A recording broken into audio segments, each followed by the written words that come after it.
Quando alguém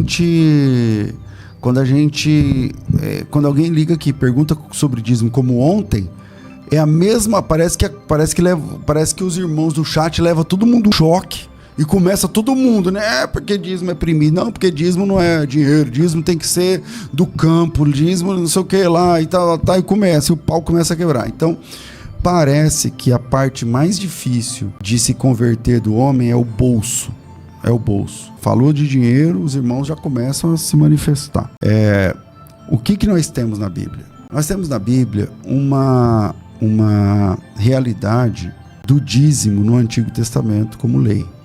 Então, os judeus, eles davam o dízimo. E o dízimo dos judeus não era 10% só. Quer dizer, dízimo é 10%, né? Mas tem vários tipos de dízimo. No fim, os judeus davam quase 30%. Mas, vamos falar de dízimo. Tá? Então, no Antigo Testamento, temos o dízimo. No Novo Testamento, Jesus Cristo disse, presta atenção, isso que você está ouvindo, eu sou pastor, eu não estou legislando em causa própria, porque eu não sou assalariado da igreja, entendeu? Eu sou pastor de uma igreja que nem é obrigado a dar dízimo. Na nossa igreja não tem caderno de dízimo, não tem, para ser obreiro tem que dar dízimo. Eu sou de uma igreja que eu não sou assalariado e eu da igreja, não recebo salário da igreja, e na nossa igreja não é obrigado a dar dízimo. Então, eu estou falando isso, dando essa introdução, não é porque eu quero me mostrar, não. Inclusive é certo o pastor ser mantido pela igreja. Como eu trabalho fora, eu tenho pouco tempo na igreja para dedicar para a igreja, então não é justo eu receber salário.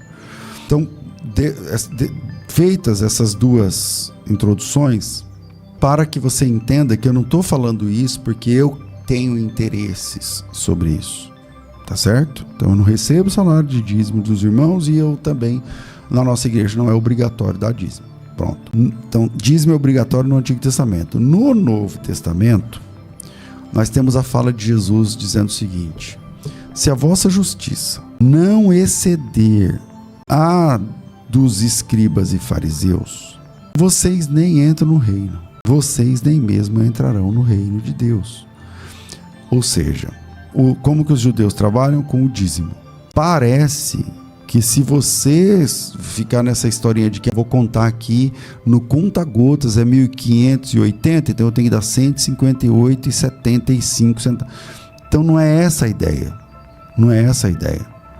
No Novo Testamento, todas as vezes que um cristão está fazendo uma oferta, ele está entregando tudo. E é muito interessante ver isso, porque não é uma regra. Aí você fala assim, pastor, isso é um mandamento? Não, não é um mandamento. Tá, não é um mandamento, mas a igreja entregava tudo, não é? A igreja cristã entregava tudo. Então já fica uma dica.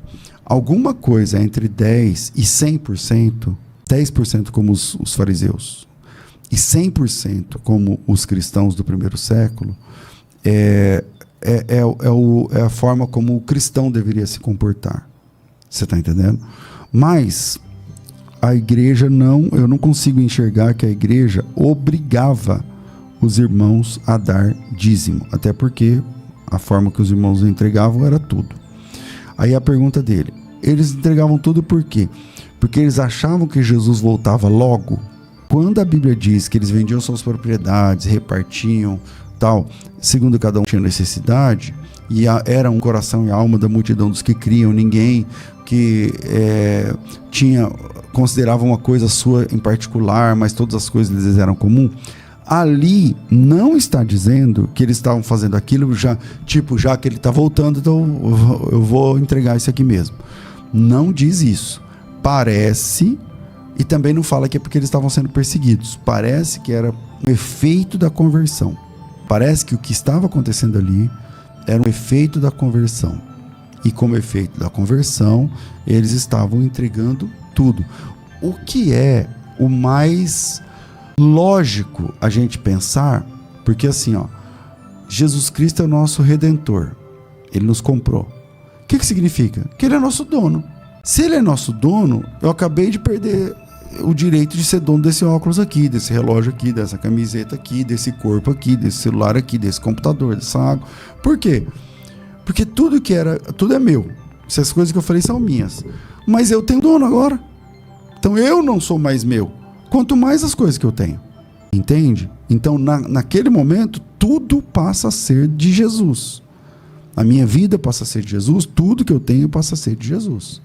Eu ensino na nossa comunidade, é o seguinte, na hora do ofertório, eu digo assim, olha, ore a Deus e fala para Jesus, Senhor, chegou a hora do ofertório. E agora? O Senhor sabe a minha necessidade, o Senhor sabe a necessidade da tua obra. Como que eu vou servir hoje aqui? Como que eu vou contribuir? Como que eu vou contribuir? E à medida que o Senhor te direcionar, o irmão contribua. Tá certo? Então, é o que eu posso falar sobre isso. Mas eu não enxergo que a igreja dava tudo porque achava que Jesus estava voltando. Ou porque estavam sendo perseguidos.